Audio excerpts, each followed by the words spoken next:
अगर मैं आपसे कहूं कि एक इंसान है जो कि मिलिट्री में है और जिसने बहुत सी वॉर्स लड़ी, अपनी कंट्रीज के लिए बहुत बार जख्मी भी हुआ है, कभी इसने कोई स्पीच नहीं दी, कोई अवार्ड नहीं लिया, बस साइलेंस में अपनी कंट्री के लिए वॉर पे वॉर्स लड़ता गया, तो आपके मन में इस इंसान के लिए कैसी इमेज बनती है? मोस्ट प्रोबेबली रिस्पेक्ट की इमेज जागेगी। मगर हमारी फीलिंग चेंज हो जाएगी अगर यही इंसान एक दिन पॉलिटिक्स में आ जाए और बिना सोच समझ के बोलने लग जाए। हम्बल होने के बजाय वो चिल्ला चिल्लाकर अपने घाव दिखाए, शो ऑफ करे और अपनी गवर्नमेंट की बेइज्जती तक कर दे। एग्जैक्टली सेम चीज हुई नियर्स मार्सियस के साथ, जो कि कोरियोलेनस के नाम से बहुत फेमस हुए थे। ये ग्रेट मिलिट्री हीरो थे रोम के 5th सेंचुरी में। रोम की जनता सिर्फ इनका नाम सुनते ही खुश हो जाती थी। लेकिन 454 BC में कोरियोलेनस ने डिसाइड किया कि वो अपनी इमेज को यूज करके पॉलिटिक्स में ज्वाइन करेंगे। उन्हें पता था कि उन्हें आसानी से लोग अपना लीडर मान लेंगे। ऐसा होना भी था, लेकिन कोरियोलेनस कुछ दिन पहले इलेक्शंस में स्पीच देने के लिए आ गए। वहां पर उन्होंने अपनी बॉडी में सारे स्कार्स दिखाए जो रोम के लिए वॉर में उन्हें मिले थे। ये देखकर वहां की जनता की आंखों में आंसू आ गए और मन ही मन वो कोरियोलेनस को अपना लीडर मान चुके थे। लेकिन दूसरी बार स्पीच देने से पहले कोरियोलेनस एक मेन रूल भूल गए, which was speak less than necessary। वो इस बार बहुत घमंड में थे। उन्होंने ऑपोजिशन पार्टी के ऊपर जोक्स मारे, जोर जोर से घमंड में कहा कि वो लीडर बनते ही रोम को अमीर कर देंगे। वो डेमोक्रेसी के कॉन्सेप्ट को ही बुरा भला कह रहे थे। इस बार लोगों को लगा ये बस एक कॉमन आदमी है जो शो ऑफ कर रहा है। जितना ज्यादा कोरियोलेनस ने बोला, लोग उतना ही गुस्सा होने लगे। बात यहाँ तक आ गई कि लोगों ने चिल्लाकर उनकी स्पीच बंद करवा दी। वहां के ऑफिशियल्स को भी गुस्सा आ गया और उन्होंने उस वक्त ऑर्डर दिए कि इसे ऊंची टार्पियन रॉक में ले जाके वहां से नीचे फेंक दिया जाए। लोगों ने भी इस डिसीजन का साथ दिया, लेकिन बाद में इस डिसीजन को चेंज करके ये फैसला लिया गया कि इसे देश से जिंदगी भर दूर रखा जाएगा। यानी जिस देश के लिए वो जिंदगी भर लड़े, वो वहां कभी नहीं आ पाएंगे। और इस डिसीजन को लोगों ने बहुत सेलिब्रेट किया। ये अमेजिंग स्टोरी हमने आपको बताई है 48 लॉज ऑफ पावर से। इस बुक की डिटेल्ड बुक समरी हिंदी में फ्री में हम गीगल एप्लीकेशन में सुन सकते हैं। इस एप्लीकेशन में 200 से ज्यादा बुक समरीज फ्री में हिंदी में अवेलेबल हैं और हर हफ्ते हम इसमें एक फ्री बुक समरी ऐड करते हैं। इस ऐप का लिंक मैंने डिस्क्रिप्शन और फर्स्ट कमेंट में दे दिया है। आते हैं नेक्स्ट क्वालिटी पर, be a silent observer. Hitler को बेवकूफ बनाया इस साइलेंट ऑब्जर्वर ने। हुआ यह कि 1943 में सारी एलाइड फोर्सेस सिसिली पर कब्जा करना चाहती थी, जिसका जर्मनी को पहले से ही पता था। तो सवाल यह था कि किस तरीके से हिटलर के मन में यह चीज डाली जाए कि अटैक सिसिली पर नहीं बल्कि ग्रीस में होगा, ताकि जब जर्मनी का ध्यान ग्रीस पर हो तो सिसिली पर कब्जा कर लिया जाए। मगर ये किया कैसे जाए ये किसी को पता नहीं था।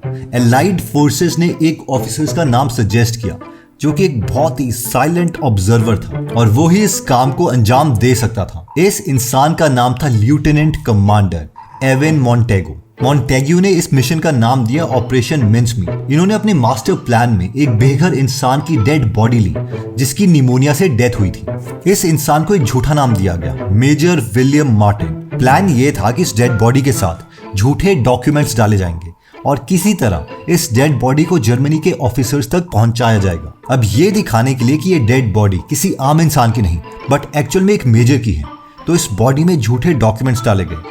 उसकी झूठी वाइफ के साथ लव लेटर्स डाले गए, फैमिली फोटोग्राफ्स, इवन की एक्चुअल के टॉप सीक्रेट डॉक्यूमेंट्स भी डाले गए ताकि एक्चुअल में कुछ सच्ची इंफॉर्मेशन जर्मनी को पता चल जाए। इवन की लेफ्टिनेंट कमांडर मॉन्टेग्यू को यह डर था कि कहीं जर्मनी वाले इस झूठे मेजर के डॉक्यूमेंट्स को वेरीफाई न करें, इसलिए उनके स्कूल के झूठे सर्टिफिकेट्स तक बनाए गए। इसके बाद इस डेड बॉडी को बहुत ही चालाकी के साथ ले जाके मेडिटेरेनियन सी में स्पेन के कोस्ट के पास डाल दिया गया। अब इसे हुआ ये कि वो बॉडी जब जर्मनी के कॉन्टेक्ट्स को मिली तो वो जर्मन ऑफिसर्स को दे दी गई और ये प्लान काम भी कर गया।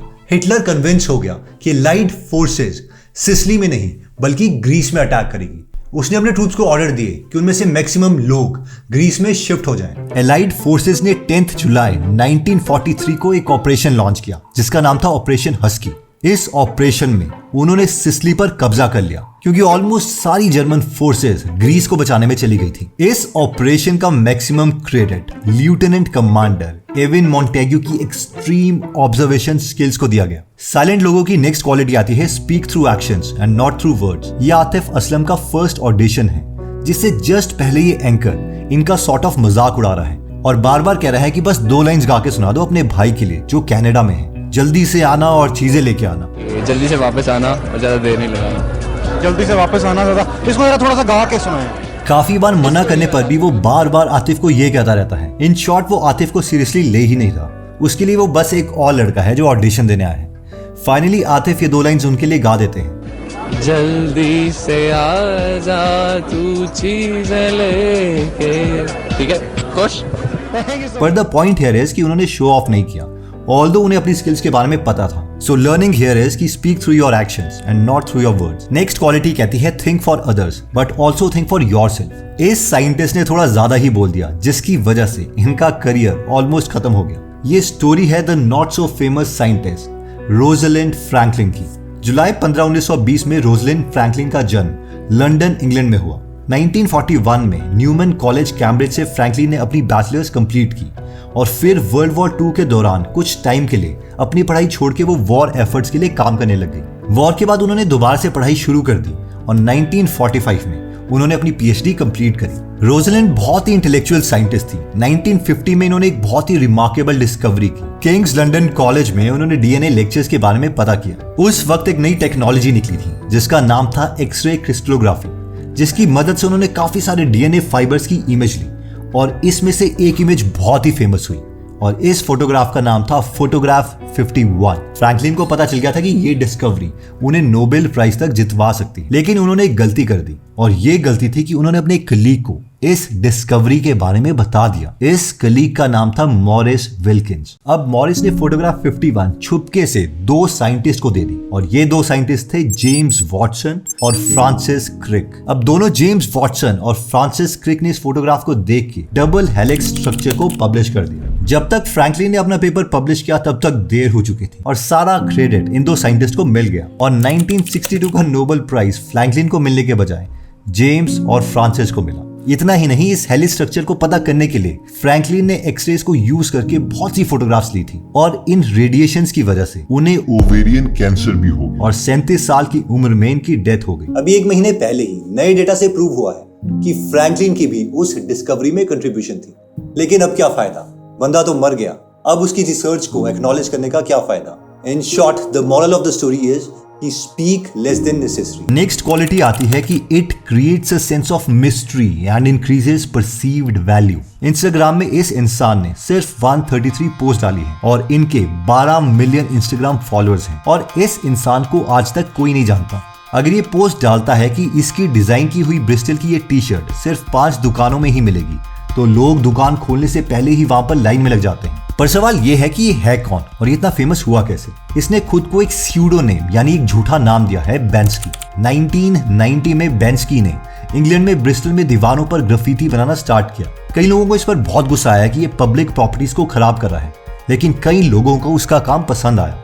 धीरे धीरे बेंस्की ने स्टेंसिल्स को यूज किया दीवारों पर ड्राइंग्स बनाने के लिए। अब इसे होता यह था कि उसे जिस चीज की ड्राइंग बनानी होती थी वो चार्ट पेपर यूज करके उसी शेप में काट देता था और फिर अपने स्प्रे कैन से जल्दी से पेपर्स की मदद से दीवारों में ड्राइंग बना लेता और इसीलिए इसे पुलिस कभी पकड़ ही नहीं पाती, क्योंकि अगर ये बिना चार्ट पेपर की मदद से ड्राइंग बनाता तो उसे बनाने के लिए घंटों लग जाते और तब तक लोकल अथॉरिटीज इसे पकड़ लेती। बेंस्की की एक बात खास है और वो ये है कि शुरू में अपना काम वो साइलेंट तरीके से करता रहा, पेंटिंग्स बनाता रहा और सबके लिए हमेशा मिस्ट्री रहा। अब चाहे ये उसका एक्चुअल नेचर हो या जानबूझकर उसने ये किया हो, लेकिन ये तो श्योर है कि साइलेंट और मिस्ट्री टाइप बिहेवियर की वजह से उसकी डिमांड बहुत अच्छी है और उसकी पेंटिंग महंगी बिकती है। 5 साल पहले यानी अक्टूबर 5, 2018 को बेंस्की की ये फेमस पेंटिंग जिसमें एक लड़की रेड बलून को लेके खड़ी है, ये 10 करोड़ की नीलामी में बिक गई और जैसी ही ये बिकी उसके सेकंड्स बाद ही इस पेंटिंग ने खुद को टुकड़ों में काट दिया। और फिर बेंस्की ने अपने इंस्टाग्राम पर ये पोस्ट डाला,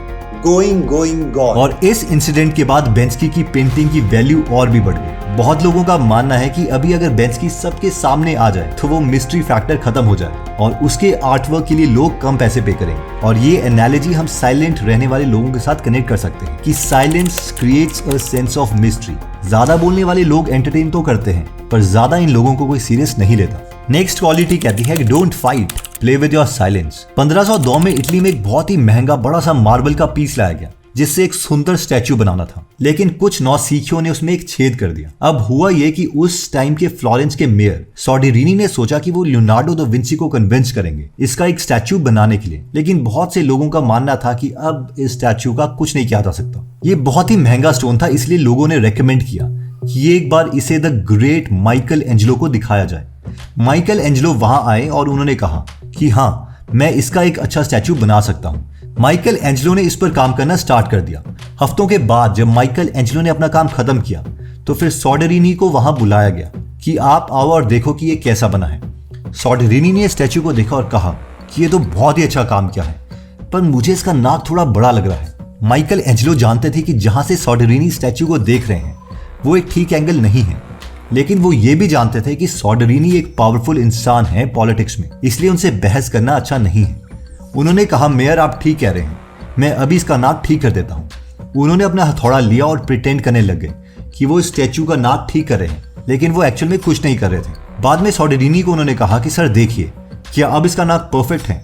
तो इस पर सोडेरिनी ने कहा, हाँ अब हुई ना बात, अब ये स्टैचू एकदम परफेक्ट है। इन शॉर्ट लर्निंग ये है कि इंटेलिजेंट लोग ऐसी कंडीशंस में साइलेंट रहना ही पसंद करेंगे। वो पावरफुल आदमी से फाइट नहीं करना चाहेंगे, इसलिए वो खुद की सुपर पावर यूज करते हैं, जो कि पावर ऑफ साइलेंस है। लास्ट स्टोरी आती है जिसमें ये जरूरी हो जाता है कि हम साइलेंट ना रहें, बल्कि एक्चुअल में कुछ बोले।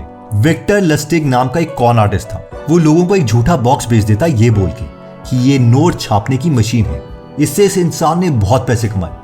जब लोगों को इस बात का पता चलता कि ये कोई नोट छापने की मशीन नहीं है, बल्कि सिर्फ एक डब्बा है, तो वो शर्म के मारे कभी भी पुलिस को कंप्लेन नहीं करते, ये सोचकर कि उनके फ्रेंड्स उनका मजाक उड़ाएंगे कि तुमने ये सच में कैसे मान लिया कि कोई डब्बा नोट पैदा कर सकता है।